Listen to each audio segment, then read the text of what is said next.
Hi, hello, isang magandang umaga, tanghali, hapon, gabi sa inyong lahat. Anong oras man ninyo na napapanood ang video ito, tayo po muli ay tutunghay ng ating pagbasa para naman sa araw po ng Sabado. Ayan, May 4, taong 2024. Hahanguin natin ang mabuting balita sa Ebanghelyo ni San Juan, Kabanatang 15, mga talatang 18 hanggang 21. Noong panahong iyon, sinabi ni Jesus sa kanyang mga alagad, kung napupuot sa inyo ang sanlibutan, dapat ninyong malaman, napuot na ito sa akin bago sa inyo. Kung kayo nga ay sa sanlibutan, iibigin kayo nito bilang kanya, ngunit yamang hindi kayo sa sanlibutan, kundi pinili ko kayo mula rito, ito'y napupuot sa inyo. Alalahanin ninyo ang sinabi ko sa inyo, walang aliping higit kaysa kanyang Panginoon. Kung ako'y inuusig nila, uusigin din nila kayo. Kung tinupad nila ang aking mga salita, tutuparin din nila ang salita ninyo. Ngunit, ang lahat ng ito'y gagawin nila sa inyo dahil sa akin, sapagkat hindi nila nakikilala ang nagsugo sa akin. Pagpalain ng Diyos ang pagkabasa ng kanyang mabuting balita. Ang refleksyon o pagsasadiwa ay hahanguin po natin sa aklat ng simbahay, taong 2024. Walang aliping higit kaysa kanyang Panginoon. Hindi ito ugnayan ng amo at utusan. Ang tinutukoy dito kundi ang ugnayan ng mga taong malapit sa isa't isa na kahit sa kaligayahan at kapighatian ay nagkakaisa. Dito po sa ating pagbasa ay mayroon pong ipinapahiwatig ang Panginoong Hesus sa kanyang mga alagad.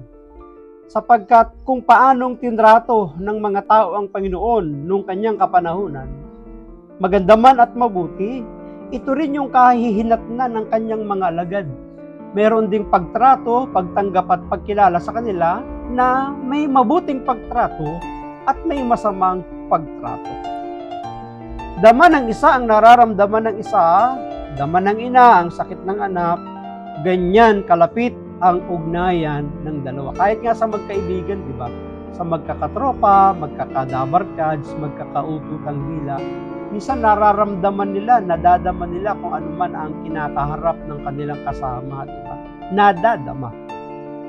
Higit pa rito ang ugnayan ni Jesus at ng kanyang mga alagad sapagkat ang kapalaran ni Jesus ay kapalaran rin ng mga alagad. Ito na po yung sinasabi natin na sa kanyang paglilingkod ng ating Panginoong Jesus, kung ano ang kanyang kinaharap, ito din ang kasasapitan, ang magiging kapalaran ng kanyang mga alagad. Kaya nga kung atin pong babasahin ang buong kasaysayan, lahat ng kanyang mga alagad ay naging martir. Kung dinanas man nila ito, ang sabi ng Panginoong Yesus sa kanila, magalak kayo sapagkat ang tatak ko ay nasa inyo. Makikilala ng sanlibutan na kayo'y mga alagad ko kapag sinapit at nangyari sa inyo yan, kapag kayo pinag-uusig at tinatrato ng hindi maganda ng dahil sa akin. Kaya pag si Jesus ay usigin at papatayin, ganyan rin ang kahihinatnan ng mga alagad. At ang kasaysayan ng ating iglesia ang magpapatunay nito, marami ang mga Kristiyanong inuusig at pinatay sa mga karumal-dumal na paraan.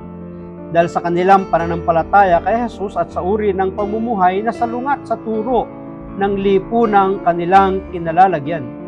Sa ating kapanahunan, kapag ikaw ay sumasalungat sa mga bagay na prinsipyo, mga aral at katuruan, kailangang maihanda mo rin ang iyong sarili sa mga pag-uusig, mga pananakit, mga pagbabanta na hindi maganda. Kapag ikaw ay tumututol, ihanda mo lang iyong sarili na ikaw ay dalhin sa mga sinedrin o sa mga hukuman. At ikaw ang iimbestigahin, ikaw ang iimbestigahan, ikaw ang gagawa ng masama at ikaw ang pararatangan sa atin. Sa kapanahunan, napakahirap na manindigan ng isang tao lalo't may iniingatan sa kanyang buhay, sa kanyang sarili, sa kanyang personal na interes.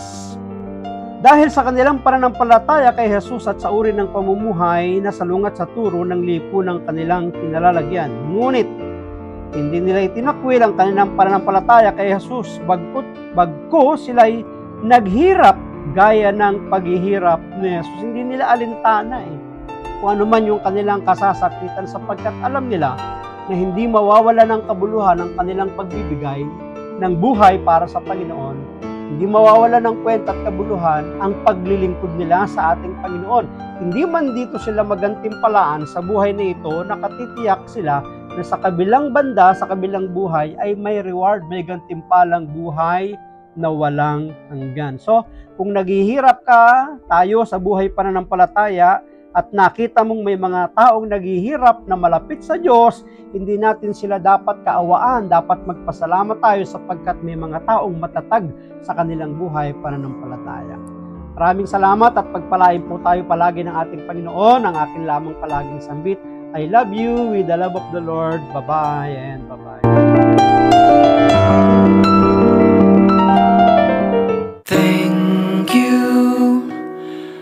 Thank you for your smile.